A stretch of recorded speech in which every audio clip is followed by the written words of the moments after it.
What is going on, everyone? Welcome back to another video. And today we are doing a follow-up to the pin brightness comparison test that we ran a couple weeks back. Originally, when I did this video, I did it with the dialed Pruf series bow sight up against the Mathews UV slider. After posting that video, a lot of you reached out to me and asked if I'd do a follow-up, but this time include the Axcel driver sight. So I did do that, but I also took it one step further and added the HHA Nytrx into the lineup. So we're going to be comparing all 4 sights in this video. Now, I did rerun that test inside again for this video, but you guys also requested that I run it outside, and I did do that, and I'll go over the test parameters for the inside test and then also the outside test. Now, as far as the inside goes, same as before, I basically have 3 lights. I have 1 overhead light and 2 side studio lights that I was cycling off to simulate getting closer to low light hunting situations. Now, as far as camera settings, this remained consistent throughout the indoor test. I set my camera ISO to 800, which is my native ISO on my Sony a6700. My aperture was set to 4.5, and then my zoom was 70 millimeters, and then I was recording at 24 frames per second, and my shutter speed was double that, so it was 48. Again, that remained consistent throughout the entire test.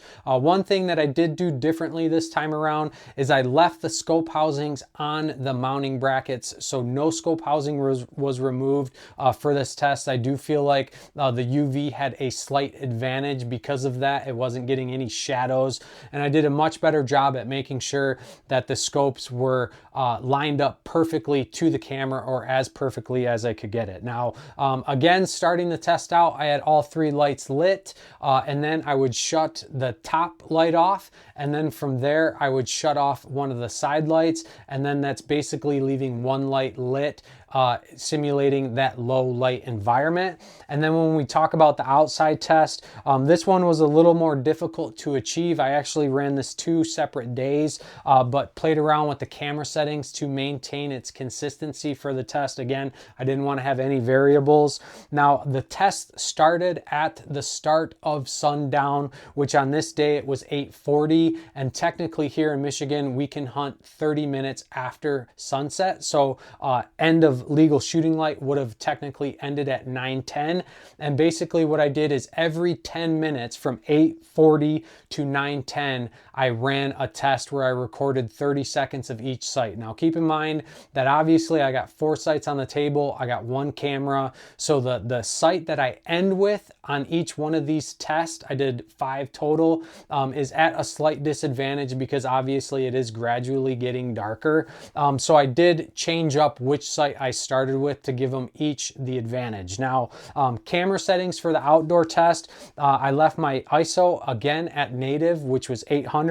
I had my zoom at 70 millimeters, and then my aperture was shut a little bit more. I set that at 5.6, again recording at 24 frames per second, which puts my shutter speed at 48, and then I recorded each one of these sights for 30 seconds. Now, test 1 started at 8:40, it ended at 8:42, and I started with the HHA, then I went to the dialed, then I went to the UV, then I went to the Axcel.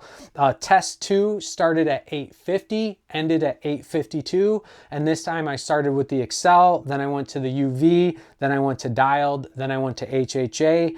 Test 3 started at 9, and then it went to 9:02, and I started with UV, then went to dialed, then went to the Axcel, then went to the HHA.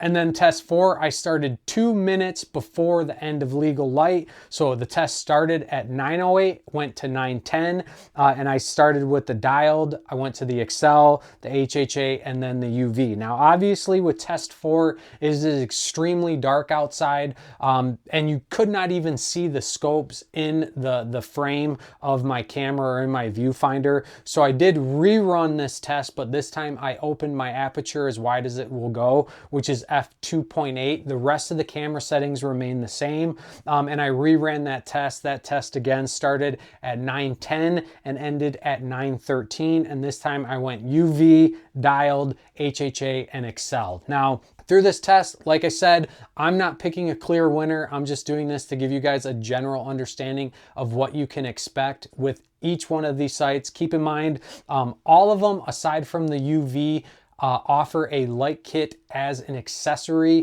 The UV comes standard with it. Also keep in mind that the pins on this sight, other than the UV, were all in a 19 thousandths. Obviously the UV is at a slight disadvantage because it's got a 15 thousandths pin. However, I do feel like it did really, really well with that smaller pin, definitely in low light hunting situations. Some of these sights on the table, you definitely would not even need to purchase a light kit as an accessory. Some you may need to, depending on how you see pins at low light settings. For me personally, I always prefer a 19 thousandths pin in a hunting situation, specifically for its light gathering capabilities versus like a 10 thousandths.